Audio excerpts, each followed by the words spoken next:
Hello, dear students. Very good evening to all of you. Welcome all to the third day of SBL Question Marathon Practice session. So, last 2 days we were discussing about Kafol Construction Company, and we have completed all the tasks related to that particular question.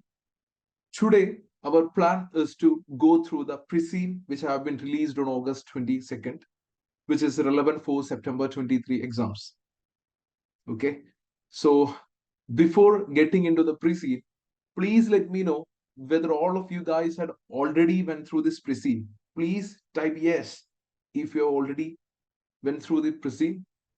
Please type N if you haven't.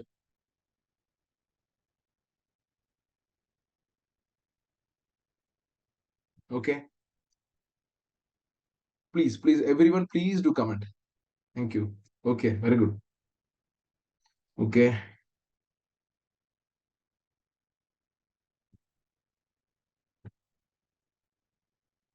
didn't read completely. Okay, fine. Okay, okay, fine. Thank you. Okay, most of you guys have gone through the prison already, but no worries. We will start from the, and some didn't, but no worries. We will start from the basics. We will go through every single aspect of the prison and we'll discuss things which I have given in the prison. Okay, so let us start with the prison. I hope everyone is having the same prison, which is about airline industry, and the company mentioned is about Corjets, right? Okay. So let's start reading the pre-scene. Before going through the pre-scene, one more thing. Please do believe that we are just having some information about the industry and the company, but we cannot say from where the question, from which syllabus area the question will be tested for the exam day. Okay. So just get to know in detail about the industry, how they works. And if you're having any doubts during the discussion, you can let me know the same in comments. Okay. So let's start. Corjets is a low-cost regional airline business. Corjets is the company. Okay, the strategy of the company is low-cost regional airline business. We will get to know what is meant by regional in detail later. It was established 20 years ago in Courland, a country located in the continent of Hungary. Hungary is the continent. In Hungary, there is a country known as Courland, and our company started there 20 years ago. Company has been established there for almost 20 years. Over the years, it has positioned itself as one of the world's leading low-cost airline. There are other low-cost airlines as well. Low cost means obviously there will be tough competition. If there is no competitors, we can price our product at a premium price, right? We can do the skimming pricing policy if there are no competitors there. Okay, low cost means obviously there will be number of competitors. That's why this airline is classified as low cost airlines, and we are one among the top leading low cost airlines, and is currently second largest airline business in Hungary. In our continent, we are almost ranked second, okay, in terms of passenger numbers. So passengers are choosing, maybe there is some other competitor for which passengers are giving some preference over us. Okay, so let's get to know the competitor in detail later. And now, Corjets currently operate nearly 1,000 routes. Okay, this could seen as one of our key resource, key strength. We are having service across 30 countries with 1,000 routes, more than 1,000, nearly 1,000 routes.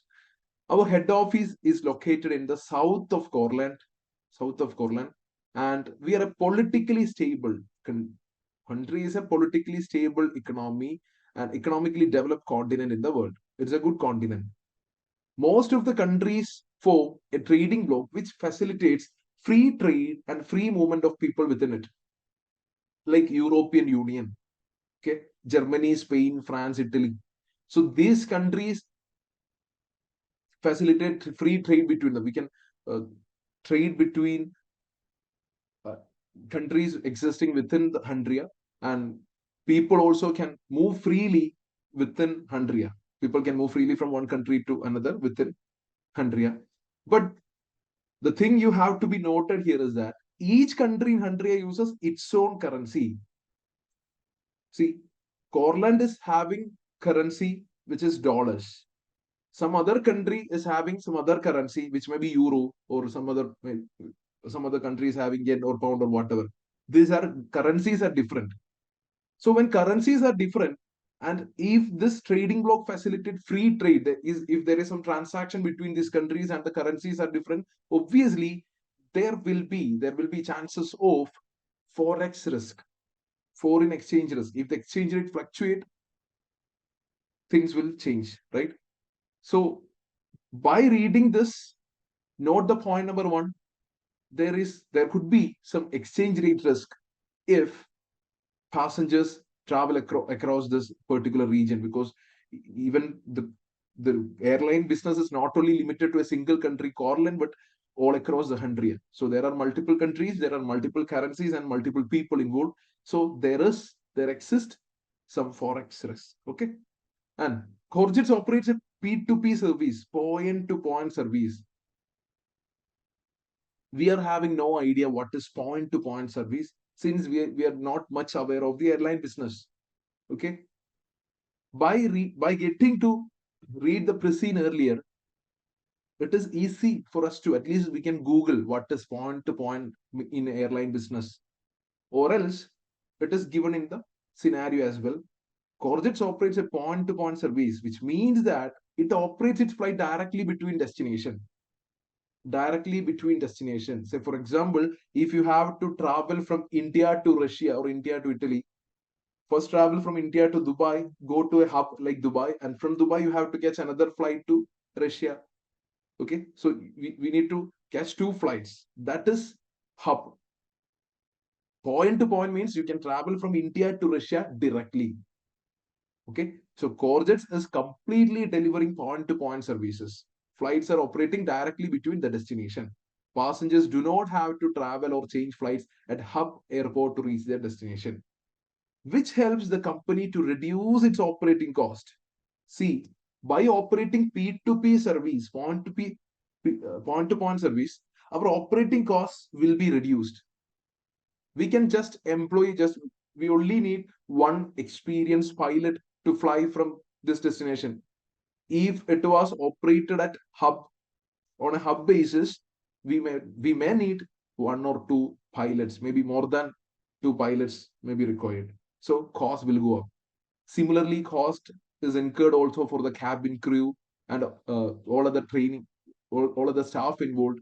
Plus, we have to give to the hub airport for the ground handling charges and all.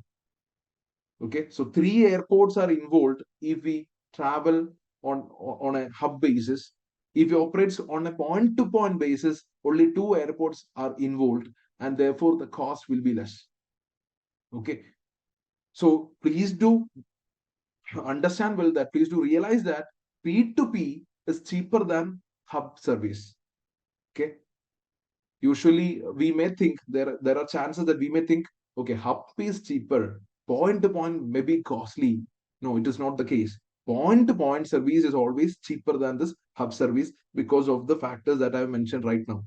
It also keep cost low through its no frills approach. The company is already following a very low cost strategy, and therefore in line to this particular strategy, we are following a no frills approach to the flight delivery. What is meant by no frills? No frills means no additional amenity. If you want some kind of additional amenity like in-flight food or more baggage, or more leg space, these are the additional facilities. So if you need any of these additional facilities, you have to pay additionally. The flight ticket cost only covers the journey with no other amenities, just the journey. Okay, so this approach means that flight meals are not provided unless paid for separately, and includes the automation of a wide range of process: the booking process, flight documentation process, the baggage drop, flight checking. All these procedures are automated. By automating these procedures, our cost is reduced. We don't need a greater amount of manpower resources to do all this baggage drop to the flight documentation, and all these are automated. So cost is less. Additionally, it operates a popular portfolio of routes over 130 airports across India. 1,000 routes and over 130 airports across India. Okay. So while reading the question, do highlight whatever you feel important. Okay. Now, starting with the industry information. So I hope your mind is having some kind of image about our company, Corjets. Corjets is a low cost. Corjets is following a low cost strategy with an offer approach. They're having 1,000 destinations across 130 airports. They're located in Hundria, the country. The head office is in south of Courland. Okay, fine. We started 20 years ago as well. And industry information. Coming to the industry information, the airline industry encompasses a wide range of businesses called airlines, which offer, okay, there are, see, in the airline industry itself, there are wide range of businesses. The main one is airlines, which offer air transport to customers. Under airlines, there are two types of business. One is commercial airlines and the other is non-commercial airlines. Commercial airlines offer scheduled flights which carry human passengers and cargo. Okay. Commercial flights means the normal flights that we experience usually. It carries human passengers and cargo as well, both within the same flight. Okay. These flights are those which transport passengers from one destination to another with a pre-booked ticket. Non-commercial flights are either operated privately. There are some kind of rich people who may be using private jets and all, or military may be using this. Those flights are known as non-commercial flights. So commercial flights and non-commercial flights are there. Okay. In this airline industry, there are multiple business. Under the airline business, there are two, which is commercial and non-commercial. Airline industry forms just one sector of the wider aviation industry. This is just one sector. This also include other aviation related such as engine suppliers, jet engine suppliers, aircraft manufacturer is another business, aerospace company is another sector. The airline industry directly and indirectly supports global trade, tourism, and economic growth. If there is no airlines, then trade, tourism, and economic growth of all these countries existing within the globe or within the country will seriously get affected if there is no flight. So they are one of the important factor which support trade, tourism, and economic growth of all countries. Then passenger types. We should know about passenger types. Basically, there are two kind of passengers. One is a leisure passenger, who is someone traveling on holiday to stay in a hotel or holiday resort to relax or experience tourist attraction. Basically, tourist. Another one is a business passenger, whose main purpose is to attend a meeting or conference or whatever is business. Both type of passengers may be offered the option to travel first class, business class, and economic class. There are two types of passengers: leisure customers and business customers. We are offering first class services and business class seats and economic class, three kind of services to both of our customers. To both leisure passenger and to business passenger, we do offer first class, business class, and economic class. First class is the topmost premium thing, for which passengers pay significantly more of their ticket, but in return they receive a high quality service, including dedicated airport lounges, large and comfortable flight seats, and unlimited food and drink provided throughout the flight. These are you guys maybe experienced this kind of things already. You guys must be knowing these things already. First class means more services. Business class means just below the first class. This may receive services, but not that high quality services as that of first class. They pay less than the first class passenger as well, and a slightly lower level of service. They get slightly lower level of service. Economic class passenger pay even less. That is the cheapest economy class, right? They just receive the minimum thing, which is a standard seat with a limited leg room and limited food options. They have limited food options, not unlimited drink and all, just the limited food options. Okay. So these are the types of passengers and the tickets that we do offer.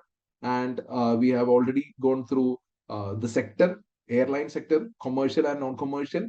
And within commercial, there are again two, which carries no. Within commercial airlines carry passengers and cargo, and non-commercial carry uh, military people or private people, private jets and all. Okay. So reading into next one, airline types. We are now going to classify airline types by service. International airlines, as the name indicates, this fly across the globe. Across the globe, this include all countries. International airlines. National airlines means they offer their service within the home country. International airlines means these are the largest and the most well-known airlines. They offer global services. Okay. As the name indicates, they offer global services, carrying leisure and business passengers over long distance. They usually have multiple hubs which provide customers with hundreds of global destinations. National airlines means they offer service within their home country. But some national airlines, they may also offer access to international destination. See, these are airlines. Say, for example, uh, Emirates or Etihad, maybe international airlines because they offer global services. Some other airlines, national airlines, you might be familiar with some kind of national airlines. Their main service is to fly within the country, but sometimes some flights may fly to countries, some countries which is outside our country. And regional airlines means these airlines do fly over a particular region. Say, for example, Corjet's Airlines. In our case, we can be considered as a regional. This is ours was a regional airline business. I hope you guys remember in the first line we have that Corjet's is a low-cost regional airline business. Ours is a regional airline business, which means we operate in a special continent, special region, Hundria. Our airlines do fly to multiple destinations across Hundria, within Hundria, that particular continent. Okay, not outside.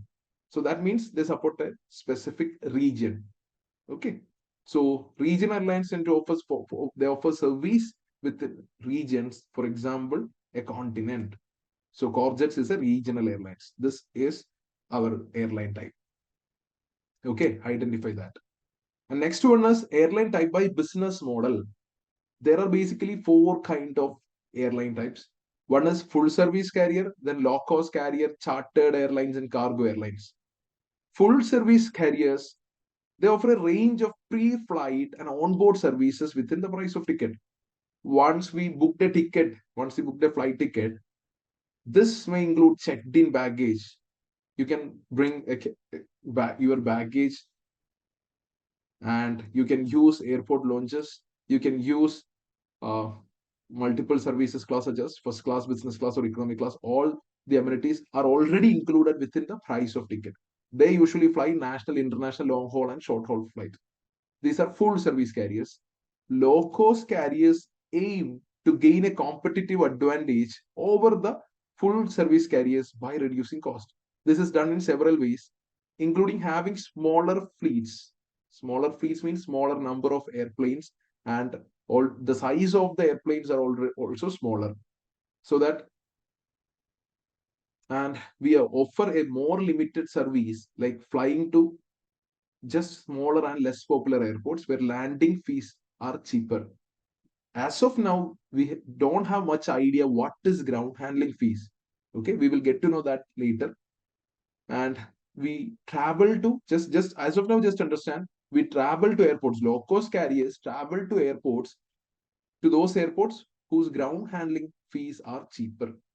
For customers, flight from low cost carriers are often significantly cheaper. Services such as in flight meals, baggage allowances will normally not included in the price of ticket. So they can keep their prices down. Okay. So we can say Corjets is a low cost carrier. By airline type, Corjets is a low cost carriers. They are already using their low cost strategy. And additionally, they are using no frills approach. They don't give many food options. They're only having a standard seat with limited leg space. Okay. So the flight ticket just include the travel. No other amenities are included. If you need any amenities, you need to pay further. Okay. And some low-cost carriers offer some carriers, some airlines offer business class and economy class, but also at a low cost. Chartered airlines means these are usually operate with tour operators.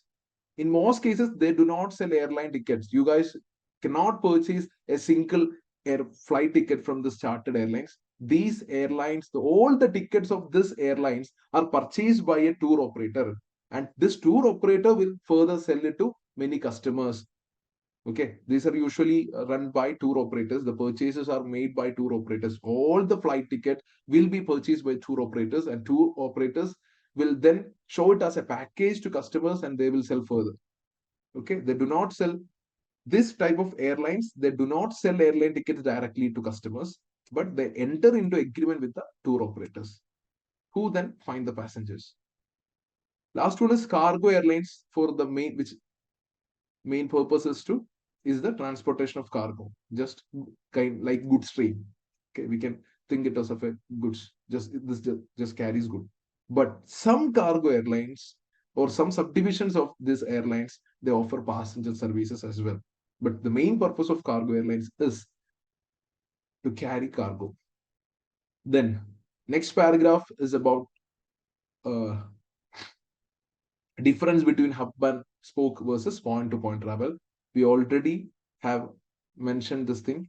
Hub and spoke means flights have to travel to a central hub and then they have to catch another flight to reach at a specific destination.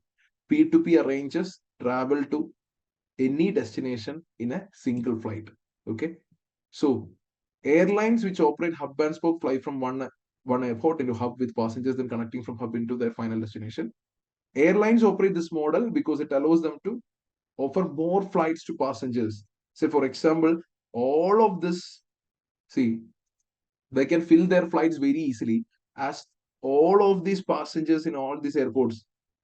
Say, for example, those people who want to go to destination number one, destination number two, destination number three, and four, all are going through a single flight to this hub.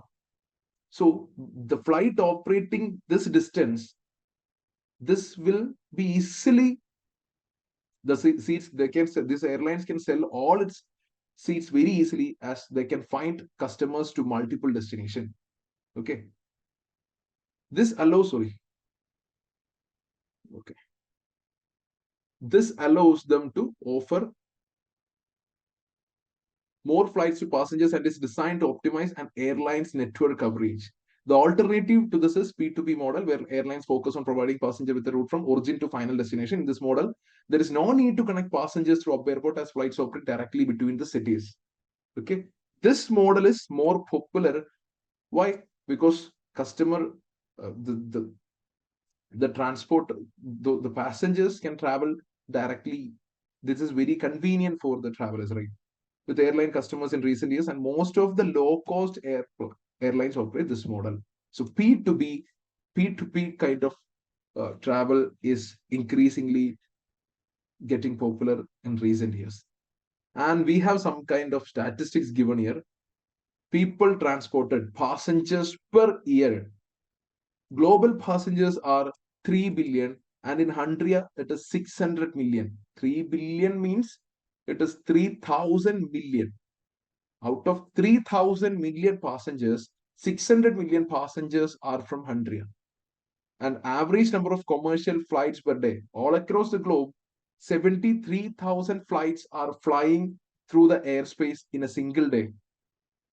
Out of this, 15,000 flights are flying across Hundria. And passenger revenues, the global revenue of this particular industry is $390 billion.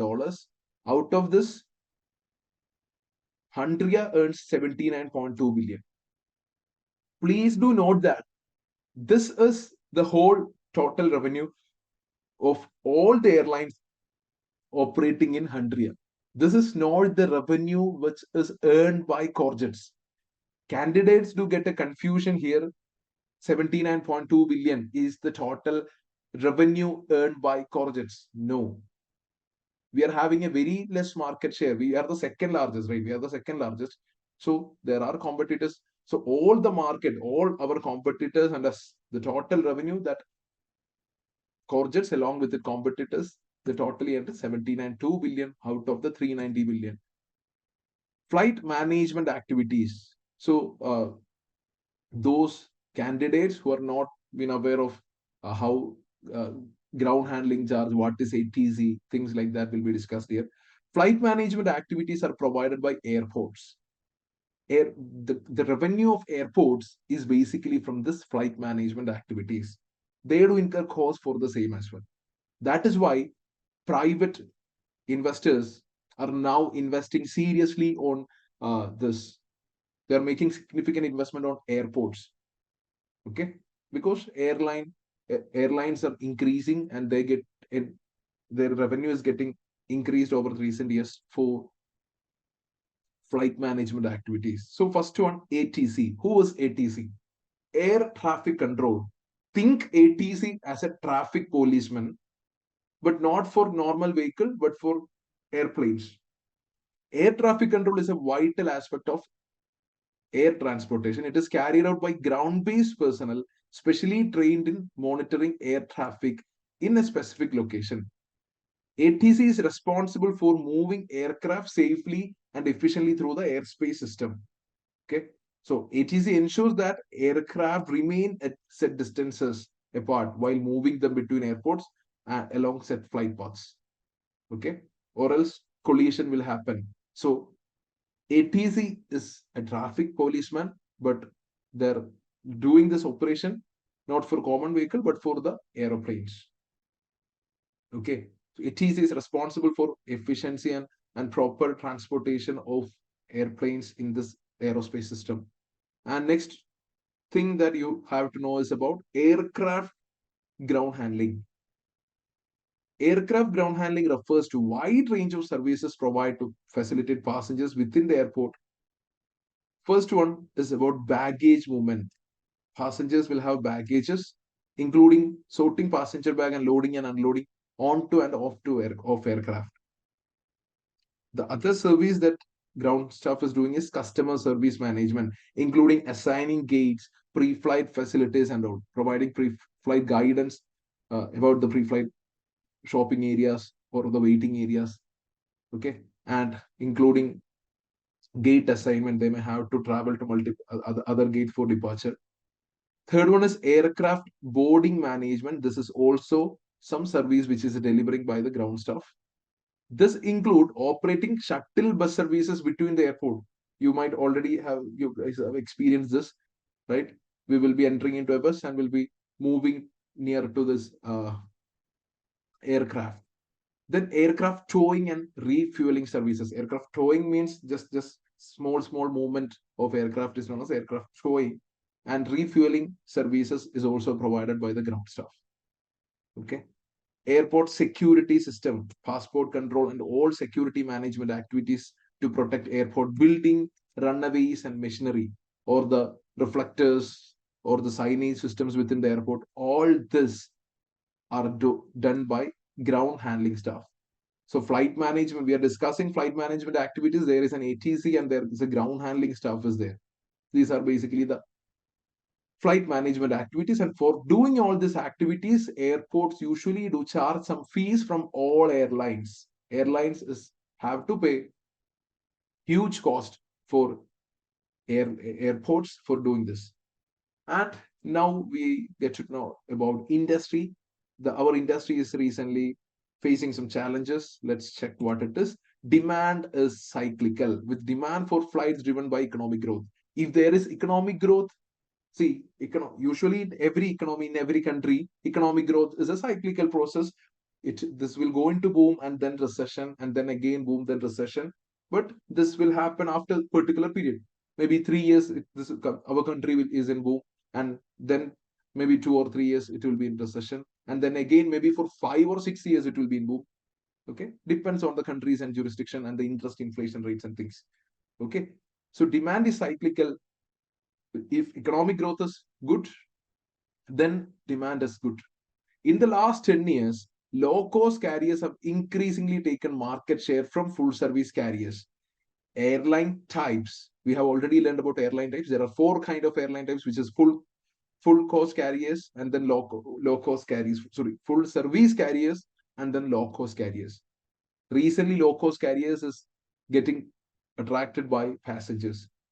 Okay, by offering passengers affordable and low cost, this has made air travel more accessible to wider customer base globally.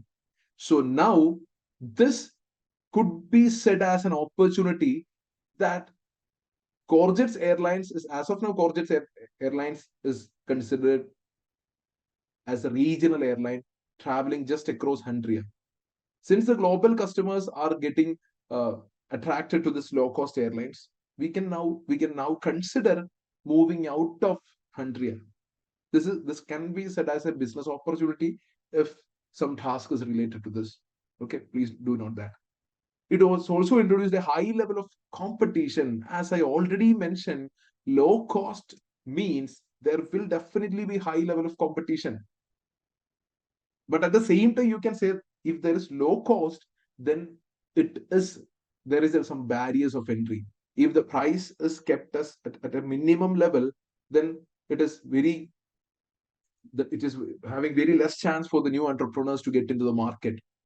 Okay, so already we are facing high level of competition. That's already mentioned. And the airline industry has been impacted by several geopolitical events in recent years, such as terror attacks, cyber attacks, extreme weather events caused by climate change. So, climate change, cyber attacks, and terror attacks. See, maybe next exhibit, which will only be provided on exam day, maybe it may be about terror attack, it may be about cyber attack, cyber security, and cyber crime. Okay, maybe it is about climate change and a report on climate change and the importance of carbon emission reduction and sustainability. Okay, so we have no idea what the exhibit is about, but this could be from any of these areas. These have led to both short and long term consequences for demand. Okay, this our the demand is seriously affected by economic growth. Second thing, competition, terrorist attack, cyber attacks, climate change. This all of these challenges are having serious consequences on demand. And this attacks, especially the terror and cyber attacks, have impacted on customer confidence in the industry, and climate change is increasingly prominent on the global political agenda. Another issue is that fuel is one of the biggest costs for airlines. Fuel is one of the biggest costs. There are multiple costs.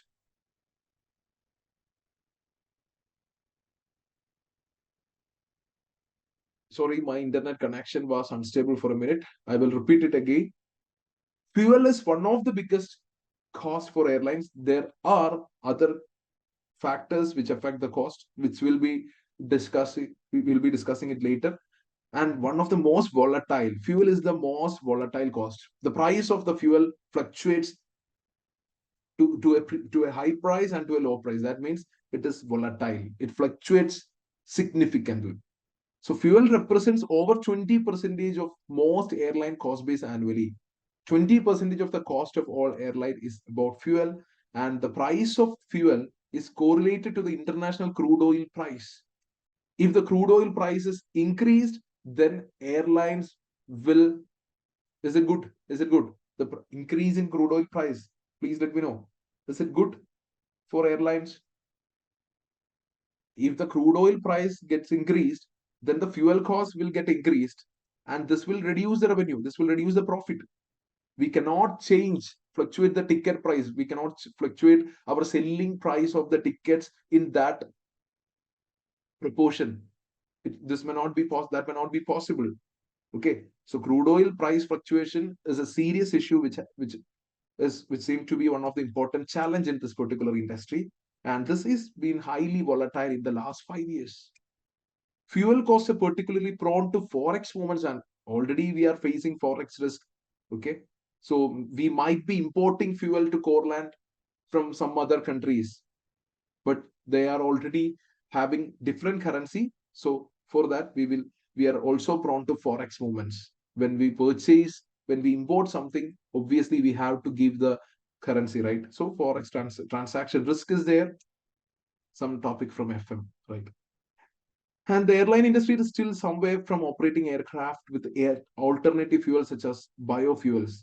Yes, there are alternatives for the crude oil, which is biofuel, which we have yet to implement this biofuel system to our airlines. Most airlines are still fully reliant on crude oil. Governments and customers are become increasingly environmental sensitive. See, all these will be challenges, and they are expecting airlines to operate in a greener way. Okay, I seriously consider, but not guaranteeing, but I seriously consider and sustainability or environment management audit could come up as a question, could come up as one of the exhibit, at least maybe exhibit, because the greener policy, the green policy that and the people are environment sensitive. There are multiple paragraphs mentioning about environment and carbon emission things. Okay, and if the airline industry have to survive in the long term, it will need to invest significantly in alternative fuel sources. Environmental factors are a major and increasingly significant issue for the airline industry, affecting both passenger demand and operating parameters. Customers are increasingly aware that carbon footprint. We learned this particular topic in chapter number 7 about stakeholders, environmental footprint, and all. I hope you guys remember. From airline travel is contributing around 3% of the global carbon emissions. So customers are now aware that airlines are contributing almost 3% to the total carbon emissions. And many are actively considering alternatives to air travel. This is a challenge which is faced by the industry. Despite environmental concerns, yes, environmental concerns are in place, but commercial air traffic increased by 5%, which means some people have started considering alternatives to air travel. But maybe because of the lower cost that flights are offering, new number of customers might be there. That is why commercial air traffic has increased by 5%. According to the latest data, international air traffic control environment is struggling to cope up with the increasing flight numbers.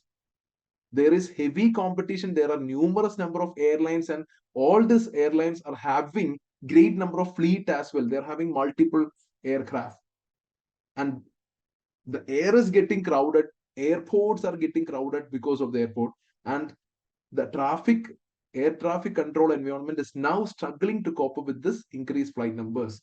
Evidence by, and that's why there are a number of delayed flights rise by nearly 20%.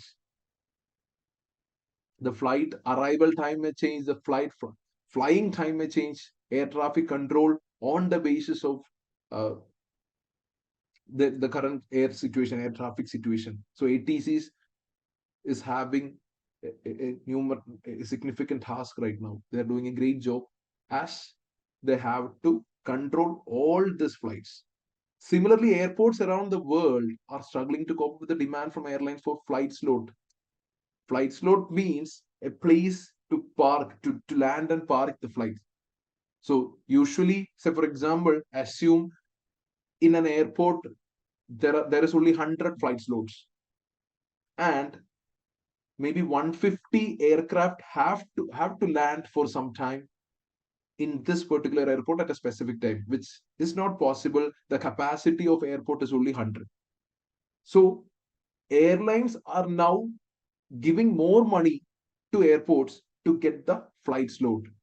If they pay more, they will get the flight slot. That is how the system operates. This is leading to increased congestion at the airport, resulting in more delays for passengers. This is also driving up aircraft ground handling service charges for all airlines.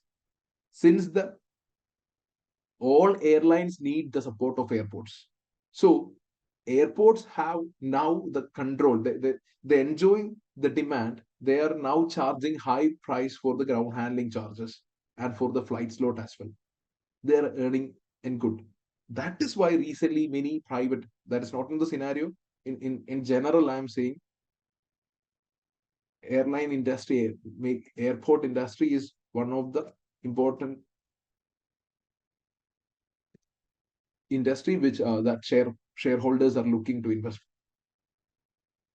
See, a flight load is the authorization to either land or take off at a particular airport on particular day during a specified time period. These are flight load are paid by the airlines. And we have given some KPIs.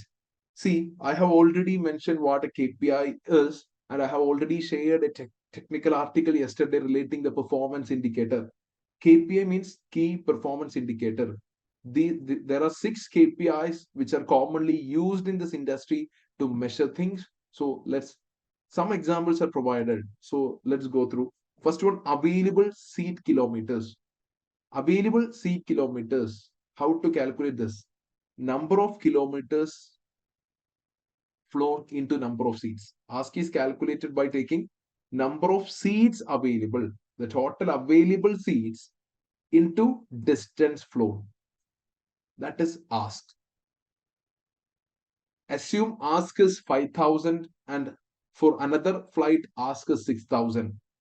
6,000 means for a flight which is having 100 seats, they can travel 60 kilometers. 60 into 100, 6,000. And there is another flight which is having same 100 seats, they can travel only 50 kilometers. That is why 5,000. So if ask increases, we can assume that, okay, this particular airline is having a good capacity to accommodate passengers and to fly more. Okay. Ask is a measure of airline capacity. If ask is high, we could say that, okay, this airline is good as they are having more capacity. They can carry more people or they can fly more distance. That is ask. Second one, revenue per ask. Revenue per ask, which means revenue divided by this ask. How to calculate ask? Take the total revenue of our airline, divide it with our ask. Divide it with ask. Okay. So we get, say, for example, I'm putting some figures for easy understanding. I'm putting some figures.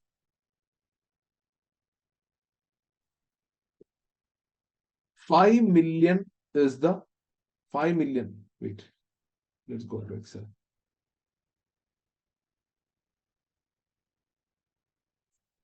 You should really understand what this KPI is about, as you can bring the same into your answers as well. 5 million, $5 million is the revenue that we earn from flying. Okay, the total revenue of the airline. Our particular airline, which is having a capacity of 100 seats, have traveled for 50 kilometers. So 50 kilometers, 50 kilometers is very less, but still, for example, I'm considering this, and we are having 100 seats. So this is our ask. Revenue per ask means revenue divided by ask, which means it is 1,000. What is the meaning of this 1,000? $1,000 per ask. $1,000 per ask. This means that our airline can earn $1,000 in revenue for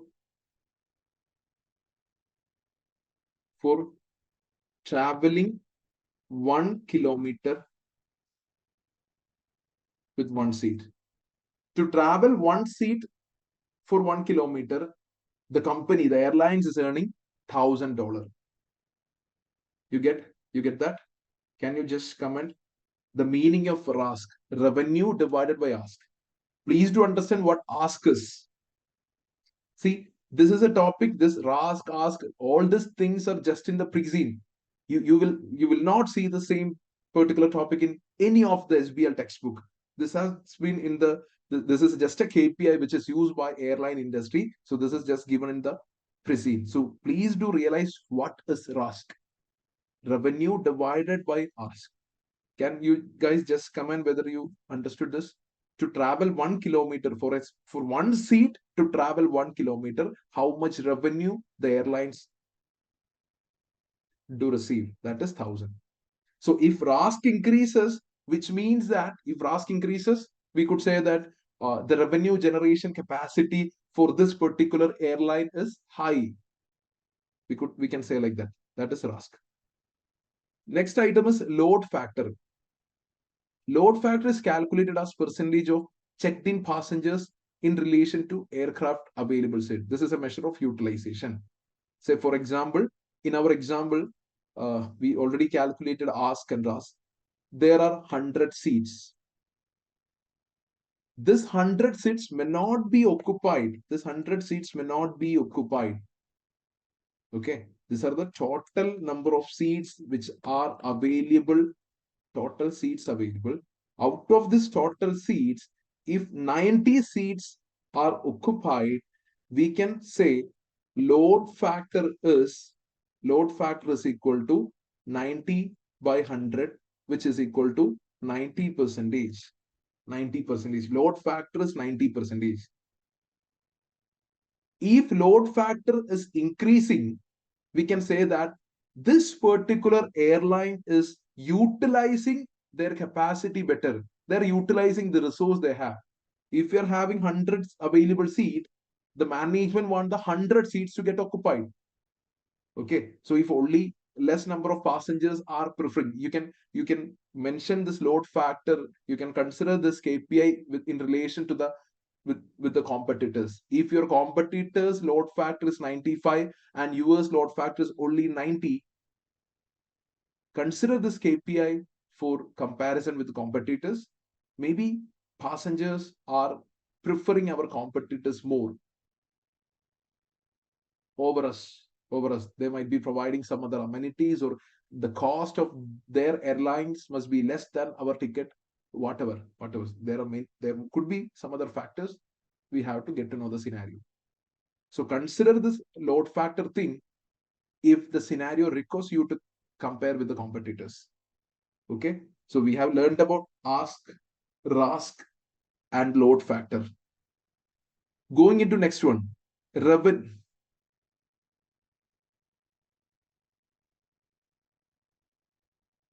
Again, my internet connection is unstable.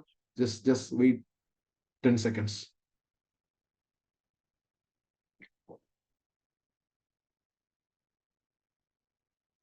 Okay. Next one is revenue passenger kilometers, RPK. Please get to read all these performance indicators and please learn it well, because this is something which is totally new to us. You can easily track, you can easily understand what the previous scenarios and all, but this is something different. RPK. RPK means revenue passenger kilometer. This is calculated as number of passengers multiplied by total distance traveled. This is similar to ask. So what was asked then? Number of seats into distance flown. So here it is just a small difference. Number of passengers multiplied by distance traveled. Okay. Ask represent the capacity. Ask represent the airline capacity. The complete airline capacity may not be utilized. So RPK means how many number of passengers multiplied with distance traveled. Okay. Revenue passenger kilometer. So this shows the number of kilometers passing. It shows the number of kilometers traveled by paying passengers who are referred to as revenue passengers. Revenue passenger kilometer. You guys, please strike this revenue so that you will get a better understanding. Simply passenger kilometer. Revenue means passenger will be paying some selling price for the tickets, right? Passengers will be paying price for the ticket. That's why they have included revenue in the performance indicator, KPI. So just consider passenger kilometer. Simply multiply passenger into kilometer. If passenger kilometer is high, then we could consider, okay, the revenue generating capacity is high. More customers are preferring us. We could say RPK as a revenue generation capacity KPI. Okay, I hope you guys get that. Can you just comment why? Can you just comment why? What is the meaning of RPK? Clear, clear. Thank you. Thank you. So moving ahead, CO2 per passenger. It is a very simple KPI that you guys will get calculated as total CO2 produced by the airline divided by number of passengers. Okay. Already see KPI again, CO2 emission as a KPI comes up. That's why I have been constantly mentioning about the importance of environment things and sustainability things in for this particular exam. CO2 per passenger is again coming up as a KPI. Just take the total CO2 emission made by our airline divided by number of passengers. So we get an answer which is equivalent to how much CO2 a passenger emits. By a passenger by traveling in the flight, how much CO2 does a passenger emit?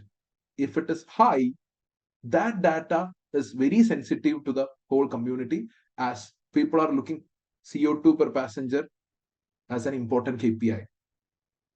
They're becoming increasingly sensitive to data like this. Okay, so this KPI have to be reduced. All other KPIs till now, 1, 2, 3, and 4, company want these KPIs to increase, and airline company wants CO2 to get reduced for maintaining the reputation.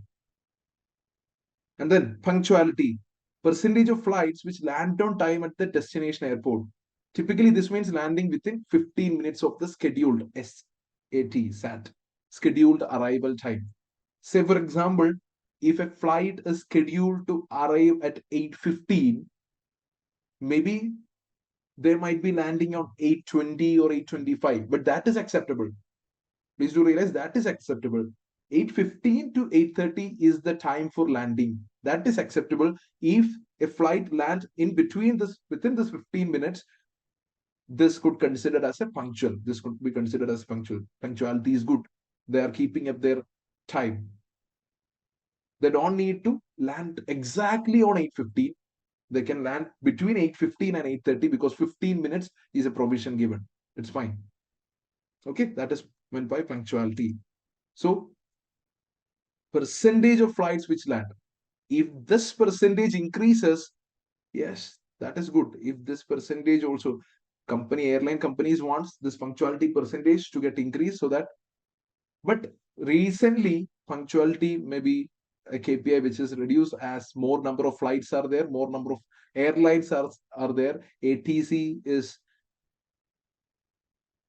is very difficult. It is very difficult to manage. ATC is currently having a difficult situation to manage multiple aircraft and things. We have already seen that.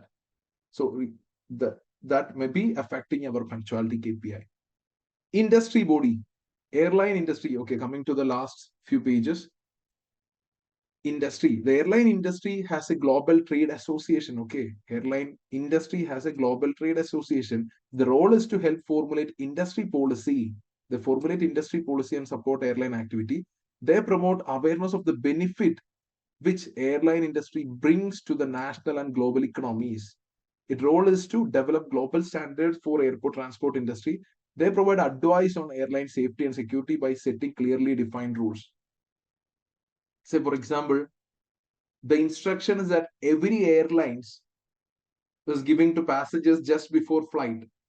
That might be the safety instructions which they have to give no matter what. They have to give it every single time when a flight departs. This might be a rule set by this Global Trade Association. So Global Trade Association, every airline should be a member of this Global Trade Association, and Global Trade Association do set this kind of safety and security rules, and they do manage all the air traffic and things. Okay, there is an industry body which is common for all airlines. Do understand that? A trade association. Now coming into corgets specific to our company. Company data. Let's look at the company data. Corjets was established in 20 years ago. Yes, this was data which we already learned by entrepreneurial brothers Rick and Axel Madsen. Eric and Axel. They both worked many years in the industry, so they know what industry is. They had a keen interest in traveling. With money inherited from their parents, that is the equity that they brought to build up the company, they acquired two second-hand aircraft. They started with just two. This is like some question, Dool's question. There was a question in the practice platform about Dool's chocolate company. They started with two small shops and now over 100 shops are there. Similarly, this aircraft, Corjets, this company also started with two second-hand aircraft. They started by operating flight from near city airport, which is our head office, located 40 miles from Corland's capital city in south of the country, to airport close to two cities in the north of country. Okay. So the two aircraft, they started with two aircraft, and the initial service was from south, which is where the head office is located, to the two cities in north of the country. Using their knowledge and experience of the industry, Eric and Axel spotted a gap in the market for more convenient and affordable low-cost air travel. Up to that point, the industry was dominated by full service carriers. Full service carriers means costly carriers. Okay, now this full service carriers has lost its market share, and low cost carriers are being increasingly popular in recent years. This is a data which we have already mentioned, right? And the low cost business model in Coreland airline industry proved extremely popular with air passengers who like the convenience of companies point to point service. Okay, we started this point to point service. The low cost business model proved extremely popular, and that's how we grew, and significantly cheaper prices than those offered by existing full service carriers. This low cost business model that we implemented, that this brothers implemented, was extremely popular, and P2P service was popular. They were able to give very cheaper ticket prices. Over the years, the company has focused on operating flights to and from airport across Handria with the highest customer demand, and they continually look for opportunity to extend its network. Whenever they get an opportunity to start a new route which is increasingly in demand, they do start with this cheaper prices. If cost efficiency has been its overriding strategic focus, whenever they tried, they seen an opportunity to reduce cost efficiency was their strategic focus. This has been delivered through developing and maintaining. See, this paragraph is very important. How did Corjets reduce its cost? They have long-term strategic partnership with aircraft manufacturers, key airports, and ground handling operators and maintenance contractors who maintain companies' owned aircraft, and by operating latest and the most efficient aircraft. They have strategic partnership with aircraft manufacturers.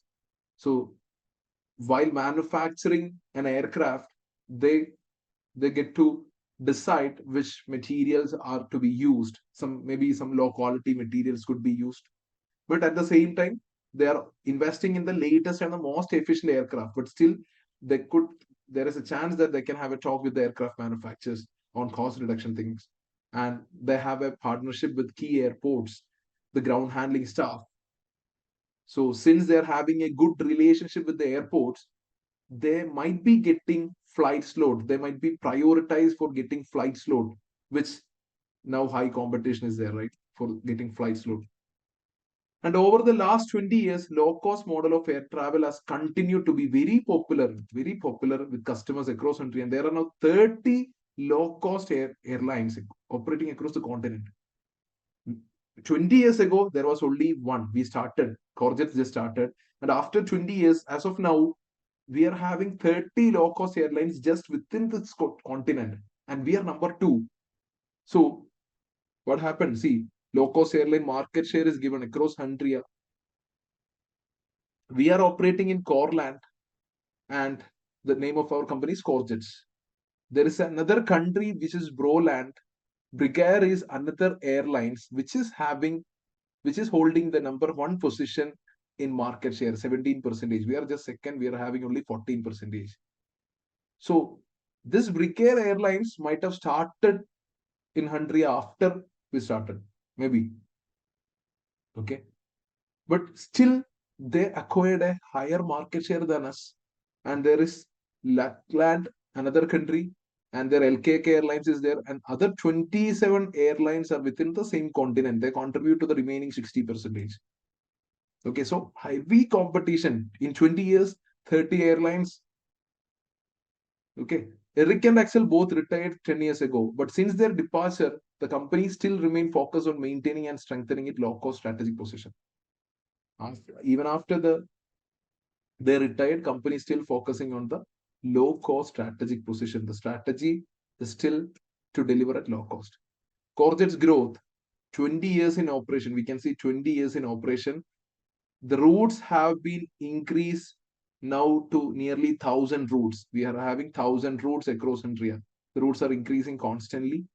And the passengers also, by 20 years, the number of passengers is now 90 million passengers are currently traveling with us. That is the growth of the Courgettes. Okay. Ownership. The company was listed in the stock market 9 years ago, which means 1 year after Eric retired, the brothers retired, and then after 1 year, we were listed on stock market. The brothers retained a 35% share in the business when it was first listed, but since then they have sold most of the shareholding in Courgettes. They sold all the 35% in Courgettes, and they no longer play any role in running the business. 80% of currently 80% of the shares are held by large institutional investors. There was some we have already learned about who institutional investors are. We learned it in chapter number 4. Who is an institutional investor? Institutional investors are those investors who are having a very large pool of funds. Say, for example, insurance companies, okay, mutual fund investors. So they're having a large pool of fund from people.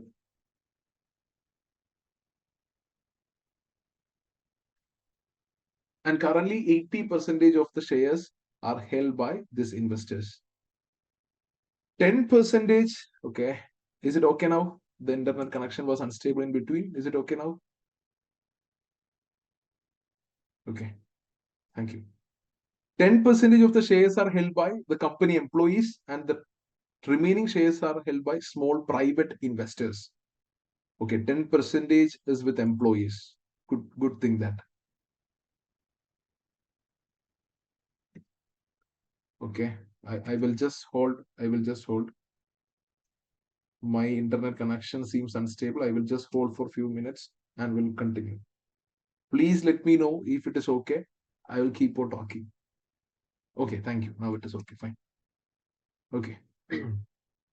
Magda Fisk is the current CEO of Courgettes and has been in place for 10 years. So Magda Fisk, she was there when the brothers were there. And when she becomes CEO, just the brothers retired. Brothers retired and Magda Fisk is then became the CEO. And after 1 year, the company became listed. So she was instrumental in achieving the company's listing. She played a big role for the Courgettes to get listed in the Coreland stock market.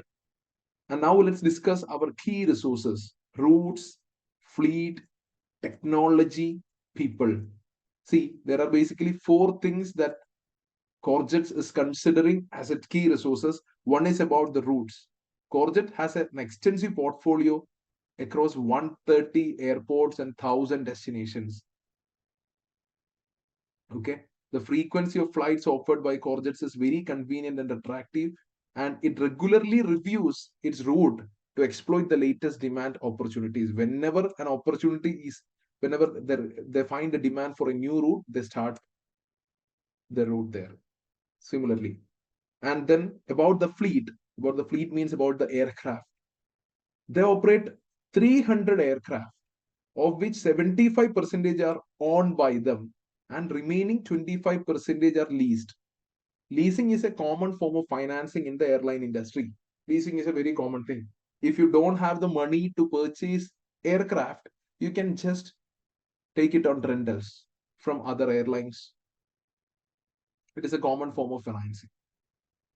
So out of the 300 aircraft that we have, 75% are owned by us, which means 225 aircraft is with us, directly owned by us. So we might have leased almost about 75 aircraft with some leasing company or some other airline company that are not given. Courgette has invested significantly in the latest aircraft, which are more fuel efficient. So whenever they purchase an aircraft, they do invest in very modern aircraft, very latest aircraft. So we get more fuel efficient aircraft and environmental friendly aircraft. So we can cut down the cost. Since the fuel efficiency is there, they can sell the tickets for a more cheaper price. This has contributed to the low-cost strategic position and also positively impacted on reducing carbon emission. Again, carbon emission is coming up, environment thing. And average aircraft old is 4.5 years, which is the age of our average aircraft is 4.5 years, which is low compared to the industry standard. So other airlines are much aged than other airlines are much aged compared to that of our airlines. Courgette's Airlines is just 4.5 years old, which means our aircrafts are new compared to that of others. Courgette focuses on leisure passengers. We don't focus on business. We only focus on leisure passengers. Therefore, its cabin consists of economy class seats only with a high density layout. This gives 150 seats per aircraft compared to 140 seats on similar size aircraft operated by the competitors. Okay. So our competitors are having aircraft. They can only accommodate 140 seats within a single aircraft. But for the same aircraft, we can accommodate, Courgette can accommodate 150 seats. Why? Because our focus is on leisure passengers. Leisure passengers, they might be traveling to this particular destination for maybe 1 or 2 times, maybe very few times. This may be their first time. So they are okay to adjust with the limited leg space and all. But that is not the case with business passengers. Business passengers may need to travel to the same destination multiple times. So if every time, if they're having limited leg space and all, they will be frustrated. They may choose other airlines. That is why we are focusing on leisure passengers. Okay, this thing is not mentioned in the question, but please do note this point. Okay, why are we focusing on leisure passengers? Leisure passengers may be one-time travelers to this particular destination. So even if we offer very leg space, they may not be give such huge complaints. Okay, so since we can accommodate more seats, we can cover the fixed cost per unit will be very less. We can reduce cost per seat, and therefore we can give a ticket price. We can make the ticket price low as well. For one ticket, just need to cover the cost and profit. We can give a low price compared to that of our competitors. Do you get that? Okay. That is why we do focus, our business do focus on leisure passengers. Okay. So for example, the total cost, assume the total fixed cost for passengers to travel to a particular destination is 50,000. Since number of passengers that we have is 150 for this one flight, the fixed cost is just for one flight. So what is the cost per passenger that we incur? This is equal to 50,000 by 150, which is 333. For the competitors, for our competitors, they will be having number of passengers 140. Since it is fixed cost, we can assume that our competitors is also having the same fixed cost. So the cost per passenger is, the cost per passenger is 50,000 divided by 140. So we can give a selling price of 350 for this particular ticket. Still, we are at a profit, and our competitors may have to charge 365 or 360. See, selling prices, we can take the cost advantage here when doing the pricing. We get the advantage when doing the pricing. Get that? And you guys please comment. That is why we do focus on leisure passengers. Okay. Coming to technology, this seems to be another resource. Seems to be another resource that we are having. Courgette applies data analytics. I hope you have gone through the technical article of data analytics. The company applies data analytics extensively throughout its business and considers data to be a key business resource. Data can be considered as a key business resource. It has always been an early adopter of latest technology in the airline industry. Whenever a new technology is coming up, Courgettes do implement that particular technology within their company. And it currently make extensive use of technology throughout its business operations, including they may be having, see, a question that I am expecting about data analytics is Courgette is, as of now, Courgette is applying data analytics. Courgette is applying data. Courgette considers data as a key business resource. Maybe Courgette is collecting data as well. But the concern is that it has not been mentioned that Courgette is making use of this data and converting it into a very useful information and taking the business advantage that we receive from this data. They are investing seriously on this data analytics thing. But the concern is that whether they are making use of the information that we could get from this data analytics. Okay, there is not the prescene is not talking about any of the information that they received or have they made use of the data analytics. Well, no, it is not mentioned. So this I'm just kept being skeptical. I'm speaking with no guarantee, but still I'm just giving some thoughts to you. Okay. And now in technology, a mobile app which allows, okay, another resource that we have is a mobile app which allow passenger to book flight, check in for flight, download boarding passes. So we can book flight from the app, we can check for flights, we can download boarding passes. We can either print from once we download, we can take the print if needed, or we can even store it as a mobile boarding pass on the passenger smartphone.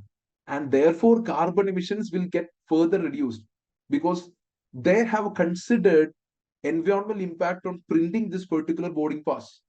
Since we are having a mobile app, people may be showing the boarding pass just in the mobile app itself. So the company has taken a step in reducing further carbon emissions. This app, this app significantly reduces cost of issuing, distributing, and processing physical ticket. An enhanced feature of the mobile app is integration of live data from airports information system with passengers booking and flight details, allowing personal instructions. If a flight is getting delayed, that particular notification will come up in the within the mobile app. This flight is delayed for this much minutes.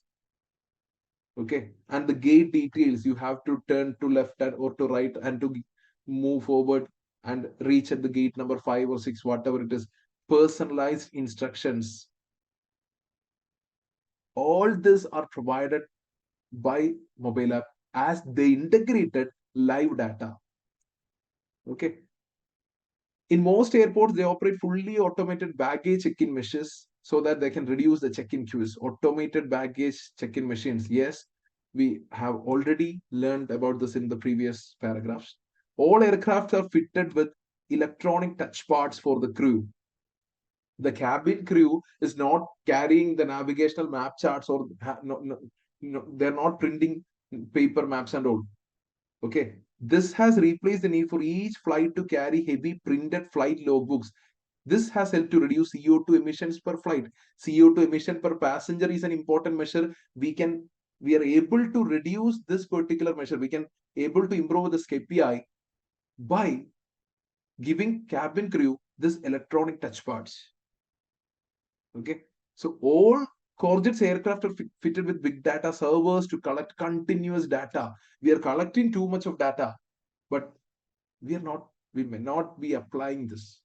We don't know, we may not be. I'm saying we may not. Okay. Corjet's continually searching for new technologies to enhance and support its business operation to improve efficiency and reduce cost. Okay. So we are much technology oriented. We are investing heavily in the technology. But are we taking the information that we're getting from these technologies seriously? Okay. And the last resource that we consider is the people. It is good that they consider people as one of their key resource. We employ nearly 11,800 staff. Within this, 2,000 people are pilots, 6,500 is the cabin crew. So 8,500. Remaining staff fulfill a number of roles. They're operating at airport, the ground staff, the head office staff, which are operating in IT, finance staff, customer service, HR staff. Okay.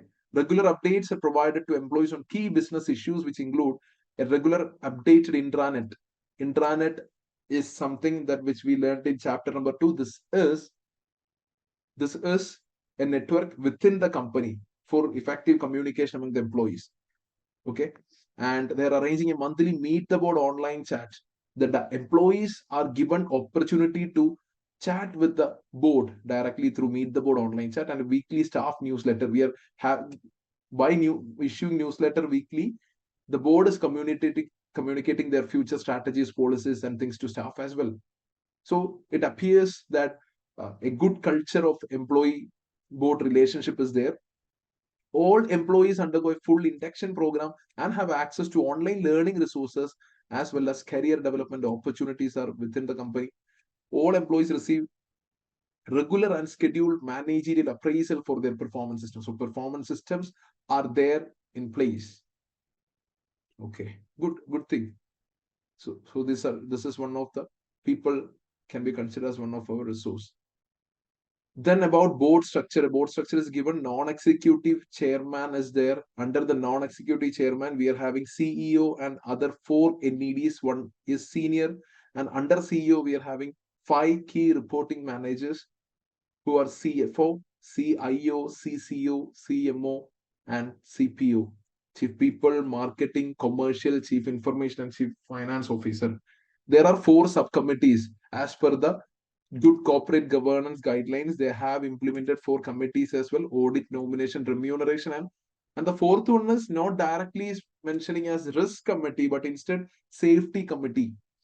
Maybe this might be the airline industry, that might be the reason that they have named it as safety committee instead.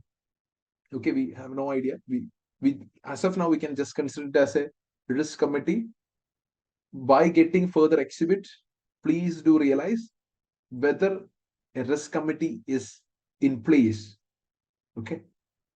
Or else, as we seen in the four question previous day, maybe you may have to speak about advantages of having a separate risk committee within the company.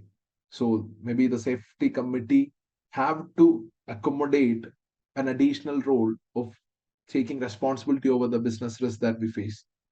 Okay. So, and this is all about the board. The board seems fine. And the risk manager, the board seems fine means there are 6 executive directors and 5 NEDs. There is no need that they have to be 6 and 6. 6 and 5 is enough because Corjets might be following a principle-based corporate governance system. There is no rule to have same number of NEDs and EDs. Okay. Then risk management and key risk. Another topic, risk management is always being tested on SBL exam. So this is a serious component to be considered in the pre-scene. Corjet has a detailed risk register and a robust ERM framework. Good thing, risk register is one of the risk management technique. I have already shared the slides yesterday. Appreciate if you can just open and go through the same. Risk register we have studied in detail, and ERP, enterprise, sorry, not ERP, my mistake. Enterprise risk management, ERM framework is a framework for risk management which companies to implement. That is in place. The board is taking responsibility for determining nature and extent of the risk it is willing to take to achieve its strategic objective. It is also responsible for maintaining and monitoring the system of risk management. The board is ultimately responsible, not the safety committee. So consider this safety committee may not be the risk committee that we usually see in the question. Safety committee may be having some other kind of roles. more data will only be available on the exam day. So please be cautious on this particular area. Okay. All responsibility is on the board. Risk management activities are coordinated by risk and assurance team, which is led by risk management. Yes. So it is not the safety committee, it's not the risk committee. Risk and assurance team, which is led by risk manager, who reports to both CFO and the chair of audit committee. So risk manager is usually someone who reports to risk committee. As we learned, risk manager is someone who always report to risk committee. He can also report to, he or she can also report to audit committee if needed, but the line of hierarchy is usually they should report to risk committee. If that is the case, in here the risk manager have to report to safety committee if safety committee was the risk committee. So we can assume that safety committee is not the risk committee, and so risk committee is might be missing in the question. Risk manager, as of now, risk manager is reporting directly to audit committee and CFO. Okay, it is good as finance is involved. It is good, but only financial aspect of the risk, maybe only the financial things, liquidity risk, financial risk, only these risks might be, they might be considering only this kind of risk. Okay, so please be cautious on this area. When you get exhibit, please to check whether if requirement asks for the same, please do check whether there is a separate risk committee exists. And Corjet's key risk include safety and security of the customers and staff. This can be seen as one of the important risks. Delivering safe and secure operations which meet the needs and expectation of customers and staff is critical to the business. The growing impact of climate change and increasing expectations from government. So climate change is already an issue. And environmental risk is there because customers, governments, and regulators are now focusing on sensitive to the environmental issues. Geopolitical events such as terror attack, cyber attacks, forex rate, volatile fuel prices, this whole could be considered as another risk. And availability, security, and performance of the website and critical business operating system. Okay. See, we are getting many data, but about the company's business operating system, this might be, sorry, this might be prone to cyber attacks. So what are the risks? Sometimes you may be asked with a question that what are the risks? Give remedy for each and every risk. So you have to give a remedy for the safety and security risk, climate change risk, environmental risk, and terrorist risk, cyber attacks, cyber security risk, volatile fuel prices risk, forex risk. Okay. And there is a risk about availability, security, and performance of its website. There has not been much data available. Maybe one exhibit may be related to this website, some issues with the website. We have no idea. I'm just spotting, just tipping. Okay. And into the website extract, what we do means that is usually our vision statement. We deliver low fares to the customers and operate flight to places customers most want using our cost advantage and leading position at airports across Huntia. That is the vision. Mission is to connect the people of Huntia through affordable and sustainable air travel. So low cost is always our strategy, and our values are given values in 5 pieces. See, managing emissions, carbon emission, investing in modern latest aircraft, efficient aircraft, fuel efficiency will increase, minimizing waste. This relates to environment. This is environment. This relates to environment. Then another one, staff health, safety, customer safety, emergency prepared. This is with safety and security. All these values are related to safety and security. Okay, so I'm giving red color. And then engaging with employees, offering fair reward, providing development opportunities. We are already doing that. It seems that we are already doing very well with the employees. Our board usually do engage with the meet the board online chat, offering fair reward and providing development opportunities by providing the learning resources in the website, and also career development opportunities, and providing fair appraisal system is there. And investing in latest technology innovation to improve. We are always an early adapters. We are always an early adapters of technology. So innovation is something important. And last one, customer satisfaction, data protection, preventing bribery and corruption is another thing that we consider as value. Okay. So this has been the 5 core aspect of our values. This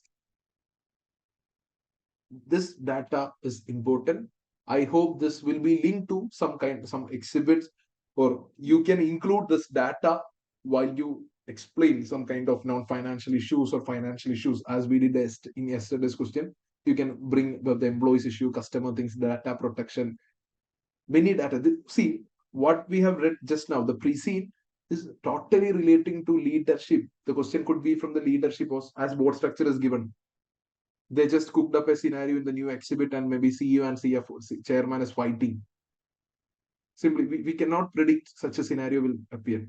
Okay, so we can just relate things to all the topics: strategy, leadership, technology, finance, decision making, risk management, stakeholders, corporate governance, almost all our topics. Okay, that's it. And the last one, Courgette's headline results and cost breakdown. Headline is some term which means that financial result. Headline means financial result. Headline result and cost breakdown. Okay. Headline means financial result and cost breakdown. Headline result, financial result, and cost breakdown of this recent year. Looking at the revenue, see, just the images and charts are given. We have to analyze in detail. I'm just giving some insights.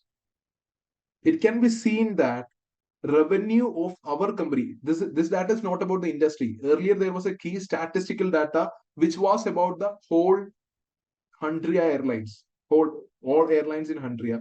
This is just specific about the company. So it can be seen that revenue has been increasing consistently, but some revenue, this is not the same growth. For the last year, the growth rate is just been reduced, but we can see revenues are being increased.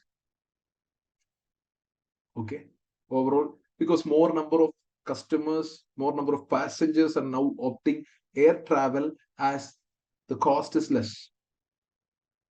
Maybe the reason for this revenue decrease might be some are looking for alternatives for air travel. So some might prefer some other kind of traveling. That is why the revenue has been, the growth rate has been reduced. We have no idea. I'm just giving some insights on this. Coming to profit before tax. Profit before tax, yes, it is increasing. The growth rate is also consistent. Profit before tax. Okay. So as the profits are increasing in constant, we could say that when the revenue has been reduced, the cost is still the same, which means variable cost. What is the effect of variable cost? Fixed cost will still be there and variable cost will be reduced. Okay, that might be the reason PBT has increased in recent years. Look at the ROC. ROC is coming up with some unusual data. If PBT is increasing consistently, ROC is also supposed to display the same result. ROC have to increase consistently. But in 2019, ROC is high, and then it comes down, and then again it increases. So this means that, what is the definition? What is the equation for ROC? ROC is equal to usually profit before tax or profit before interest and tax, PBIT by capital employed. Since PBIT data is not here, we could take PBT by capital employed. So PBT is growing consistently. There is not much difference for PBT. This means that in 2019, our capital employed might have reduced. That is why, that might be the reason for increase in ROC. How can capital employed being reduced? How can capital employed be reduced? Capital employed is equal to total assets minus current liabilities. Maybe we might, the Corjet's company might have disposed some assets. We have no idea. You have to check it. You have to be cautious on the year 2019. Some data might be given in the exhibit related to 2019. But just keep in mind, this is an unusual year with ROC was super high, almost equal to the current ROC. But PBT, look at the PBT. Currently, the PBT is over 500 million. In 2019, the PBT was just below 400 million. Still, ROC was high, which means that the capital employed was less. And we were able to utilize that. Okay, please check that. Okay.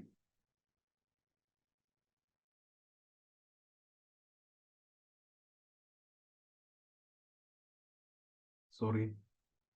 And now punctuality rates are given. Punctuality rates are given. Look at the punctuality rates. Punctuality was 76% and then reduced. In 2019, it is reduced. Punctuality is reduced. 2019, already as mentioned, is an unusual year. Then in 2020, it has increased to more than 80%, and then it keeps on reducing. Punctuality is constantly reducing. What might be the reason? What might be the reason? Any guess? What might be the reason? Any guess? The reason for reduction in punctuality percentage. What might be the reason? Anybody? Very good. Air traffic. There are more number of flights now. ATC is doing a big job, right? There are more number of airlines. There are more number of competitors. There are all airports are now crowded. Number of delayed flights have increased by 20%, and that might have resulted in punctuality percentage. Okay. Even punctuality percentage was bad. So we are expecting customer satisfaction to be bad. But see the customer satisfaction. See the customer satisfaction.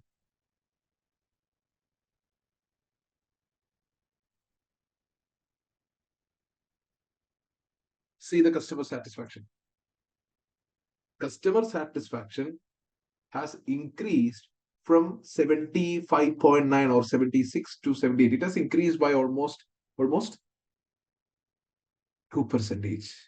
Increase in customer satisfaction. How? Punctuality has been at its worst, but still customers are satisfied. How? How? You have to identify that on exam day. Okay? You have to identify that. Maybe one reason, maybe we might have done something serious with the environmental awareness things.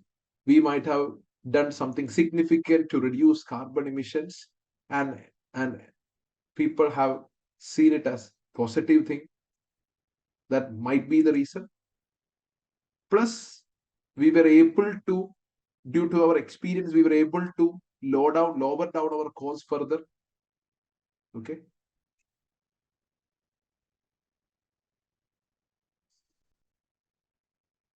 Very good, JB. Very good.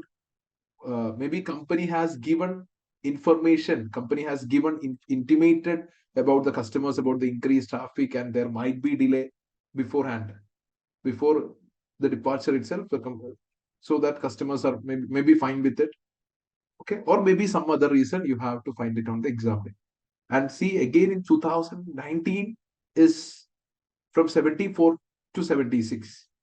ROC was higher in 2019.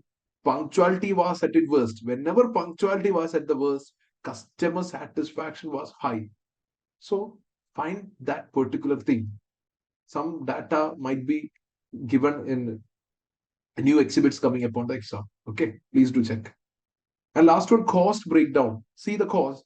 Which is the major cost? trace out, which is a major cost, 27% airport ground handling fees. Okay, we have no other data with the, we have no previous year data. So maybe 27 percentage for the, in the previous year, this ground handling fee may be less. 27 instead of 27, it could be 24 or 22 percentage, because it has already been mentioned in the paragraph that ground handling fees has increased now. For the flight slots, we may have to pay more. That is cost for airlines. So now the major cost due to increased traffic and the increased number of flights and competitors, ground handling fees has increased by increased to 27%. Fuel comes second major cost, 22% is fuel cost. Looking at the fuel cost, we have no previous data. If fuel costs have been reduced, we could say that we may try some other new kind of fuel, alternative fuel, or we have no idea whether such fuel cost, biofuel cost is also included within this cost. We have no idea. We will get to know that on exam day, but please be cautious on all these things. Then depreciation and leasing, yes, this could come up as a main cost, because depreciation is for our own flight and leasing is for others. So for the 300 flights, the top 8% is the cost related to depreciation and leasing.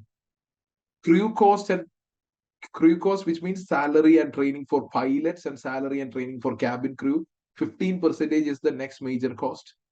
And then air traffic control cost, ATC control cost, this might have definitely increased, ATC cost. Then maintenance cost for the aircraft that we own, 6% is the maintenance cost.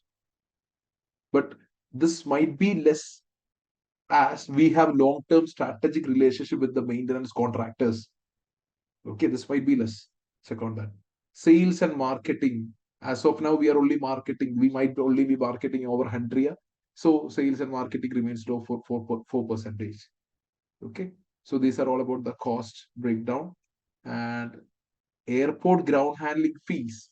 Airport ground handling fees is the fee that we do pay to airports for our flight slot, for doing the baggage movement, for doing the security procedures. Okay, there were 5 courses which was mentioned in the flight management activities. Let's just go through where it goes.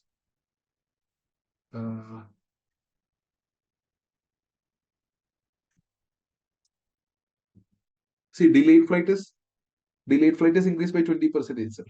Traffic is increased by 5. Okay, just some. For boarding aircraft towing and refueling services, aircraft boarding, customer service, for all this we usually do pay this ground handling. Okay, so guys, this is all about the pre-scene we have.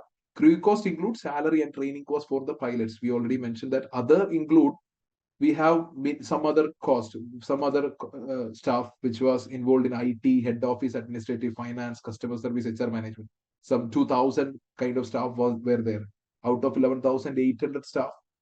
Okay, so this cost related to this other 9% of the cost. So total staff cost is about 15% plus 9%. 15 plus 9, 24% is for our staff. Okay, so I hope you are now well clear with the exhibits, and definitely you might have received some new information or insights after reading Precede. Can you guys just comment?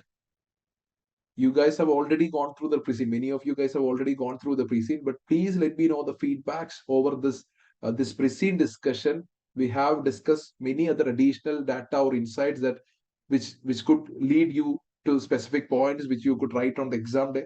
So can you please have a comment on that?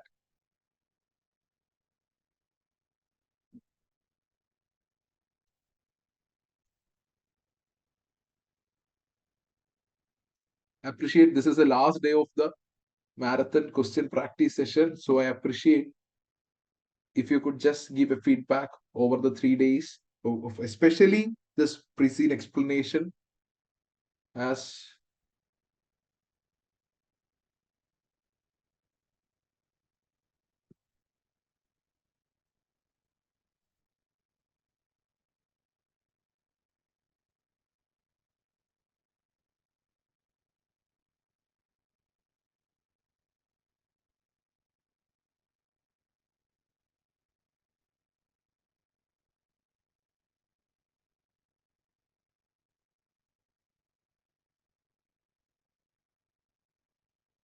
Okay. What is the power and interest of institutional shareholders? Okay. I will definitely answer. I will definitely answer.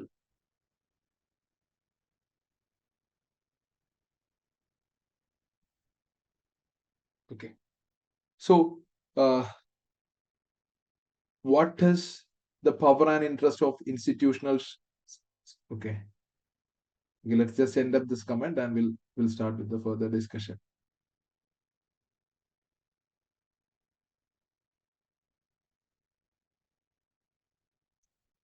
Okay. So, someone was asking, what is the power and interest of institutional investors? This was question which is already being tested on NCCP for the NCCP question, which is already in the practice platform. NCCP, a non-profit organization, and there were some donors and all. So, power and interest is usually do for tested for stakeholders question. So, institutional investors are holding almost 80% of the shares in Corjet's company. So obviously they have a greater power. Okay.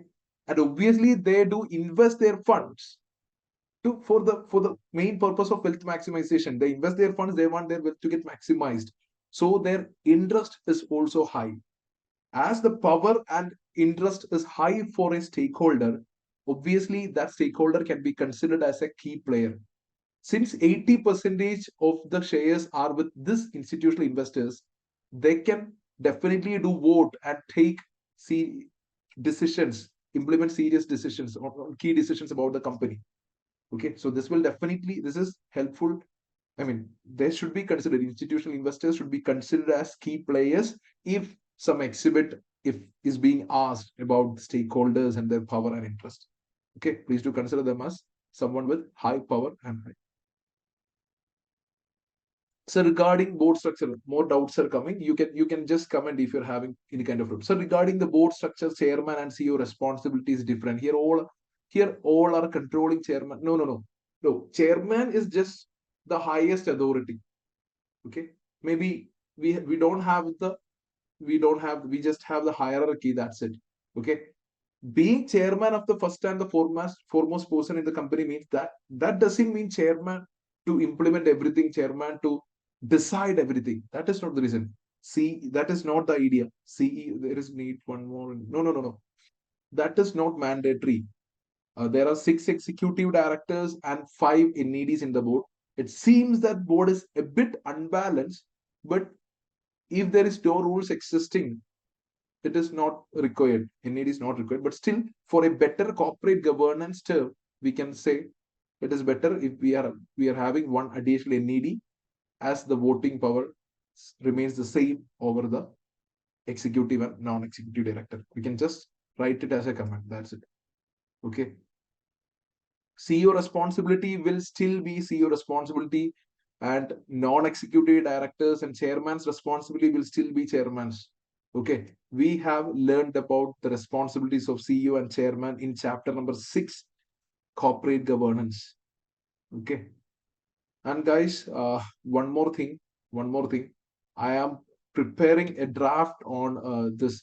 I'm preparing a handbook on this SBL pre. I will share it. Sorry, I will share it once I wait. Once I did complete this. This might be helpful for you, like SBL pre-seed. Let me share the screen. I will show you just a sample. I will share it in 1 or 2 days. Okay.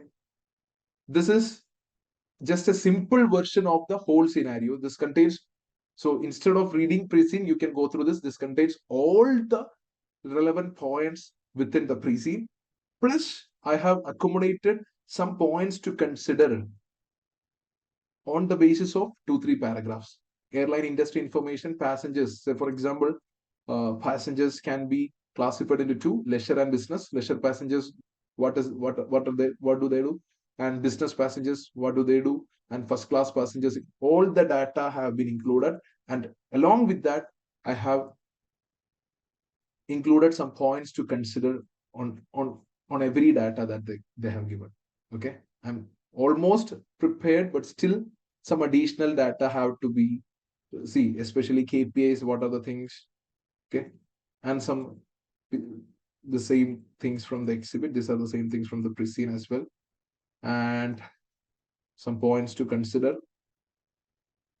And about the risk and all, see, I have mentioned risk register is there, ERM framework is there, board is currently responsible, internal control and monitoring system is there, but still the board is accountable.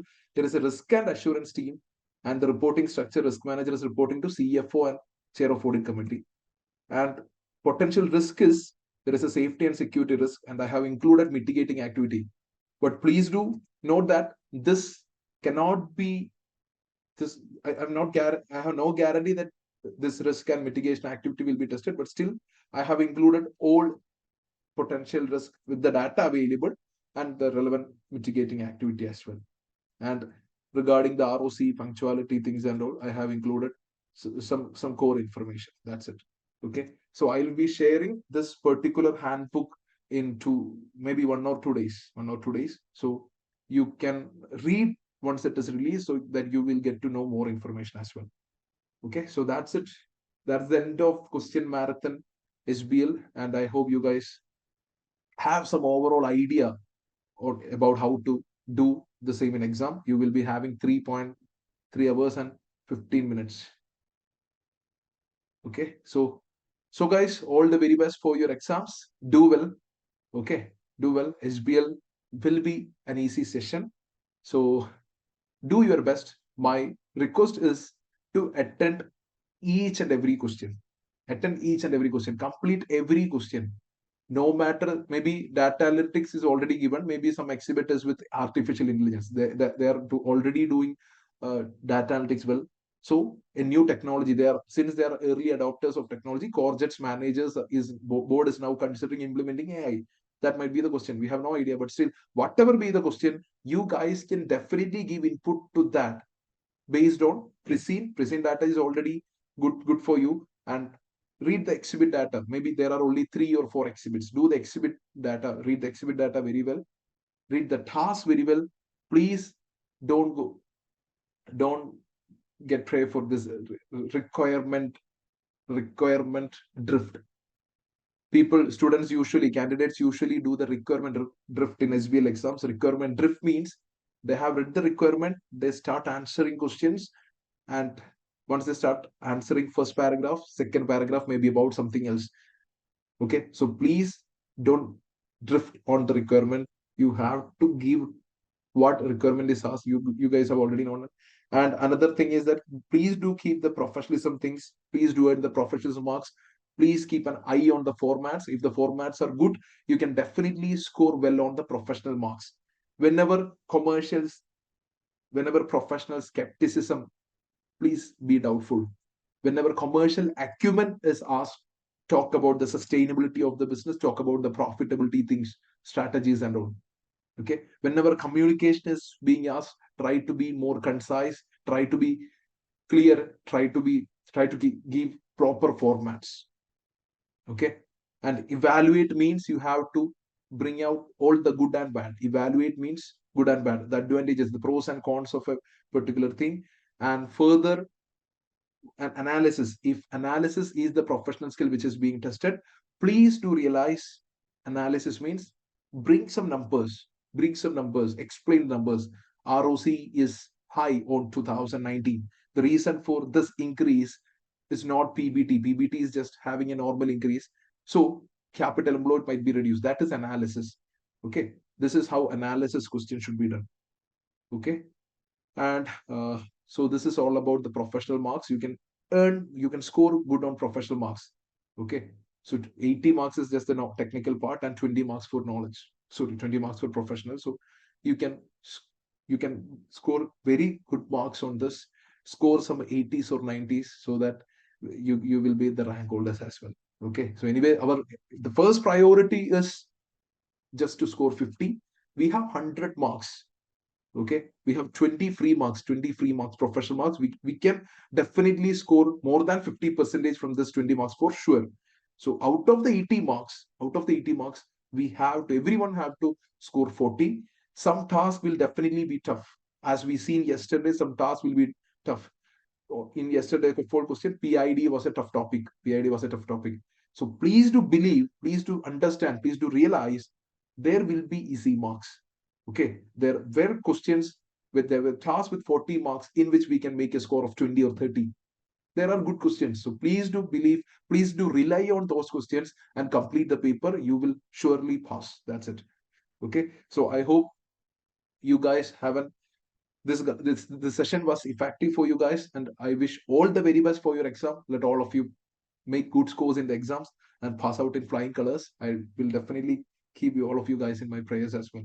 Okay. Somebody is asking, Rithnika, how can we get recorded session? Recorded sessions, yes. The 3 day classes, the 6 hour classes will be uploaded in the YouTube as well. You can check out YouTube if any further doubts are coming in. Okay.